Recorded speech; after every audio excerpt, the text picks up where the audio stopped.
Hello, my name is Elizabeth Egan, and I am a chemistry teacher at Madison Park Technical Vocational High School in Boston. In this screencast, I will be going over the second half of Boston Public Schools' Science Safety Plan. The first half was overviewed by Scott Bilicki, and you can find his video on the BPS Science weebly. He does a really great job of explaining where the document came from and the purpose of the document, and I highly recommend watching his video if you have not already.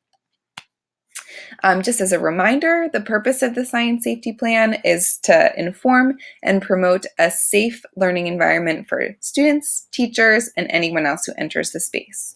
You can find the Science Safety Plan as well as a lot of other things that I'll be referring to in the screencast by going to the BPS Science weebly and going down to the Science Safety section.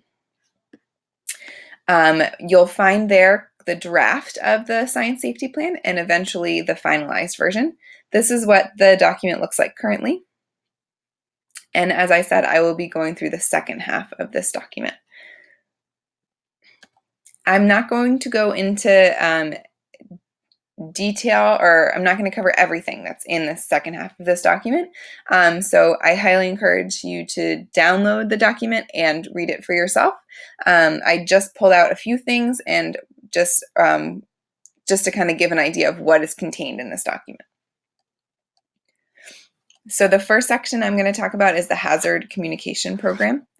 This includes access to information, labeling, signage, and safety data sheets. Access to information is the Science Safety Plan itself.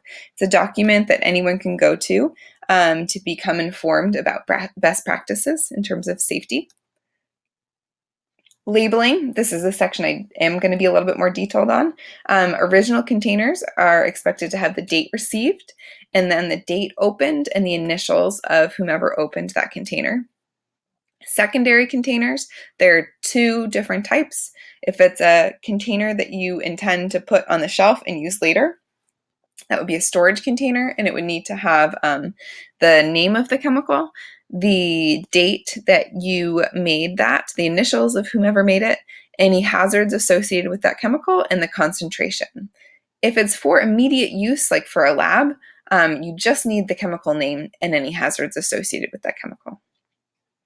Waste containers need to have the contents, the chemicals that are in there, and any hazards associated with them. And I'm going to touch a little bit more on waste later on in the screencast. As far as signage goes, in any space in which science labs are happening, there should be an emergency contact list posted, which is Appendix J of the SSP, and you can just print it out and hang it up. There should be evacuation instructions. There should be right to know posters. This is an example of what one might look like, but they look a little bit different depending on what company you order them from. Signage for emergency equipment like fire extinguisher, safety equipment, and NFPA diamonds. Safety data sheets. When you receive your chemical from whomever you've ordered it from, it should be accompanied with an SDS. If not, you can find them online. There are supposed to be 2 copies of every SDS in 2 different binders. So one binder is going in the main office, and one binder is to be kept in the chemical storage area. Administrative controls has to do with inventory, chemical procurement, approval of new labs, and record keeping. For inventory, the district is currently using a program called ChemVentory. If you have not accessed this before, Scott Bilicki made a really great video about how to navigate this system and how to use it most efficiently. That video is on the BPS Science weebly. Chemical procurement.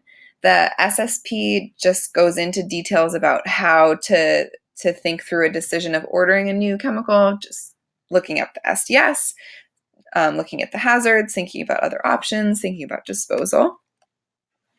And when you receive your chemical that you've ordered, as I said, you will make a copy of the SDS, put it in the 2 appropriate binders, put a date on the chemical, the date received, and update your inventory.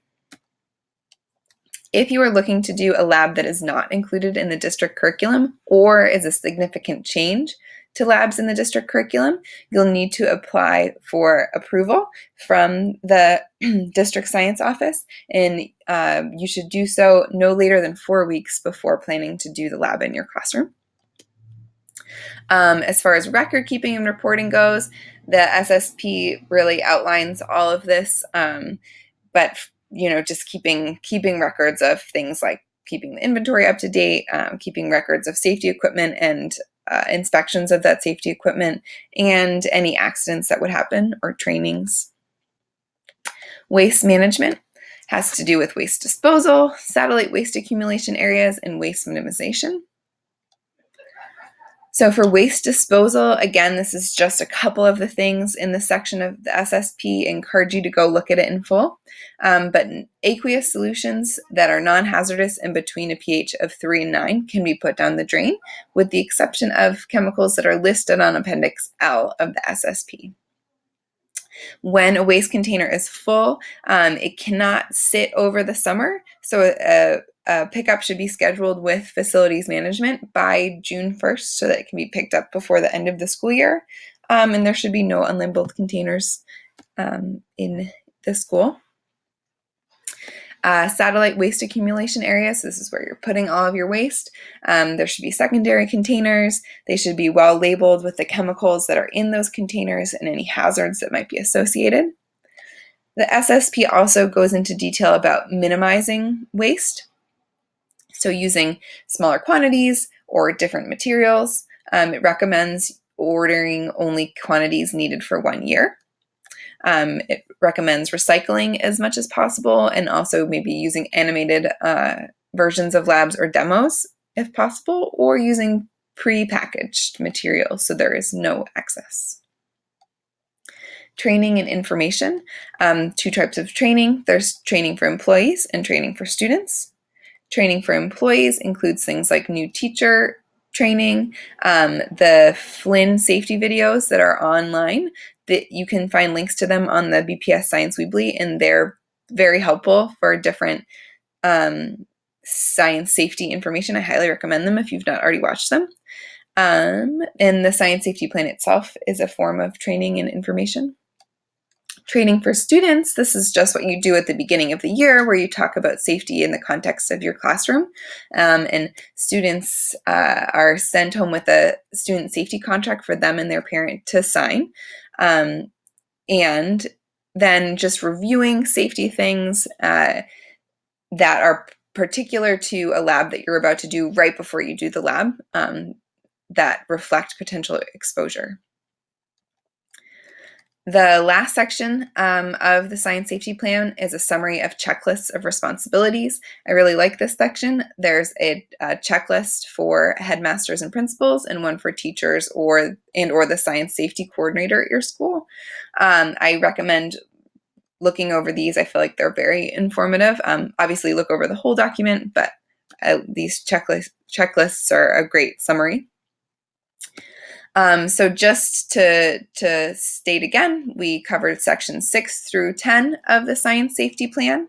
And if you have any questions, you can look at the science safety plan itself or email bpsscience@gmail.com.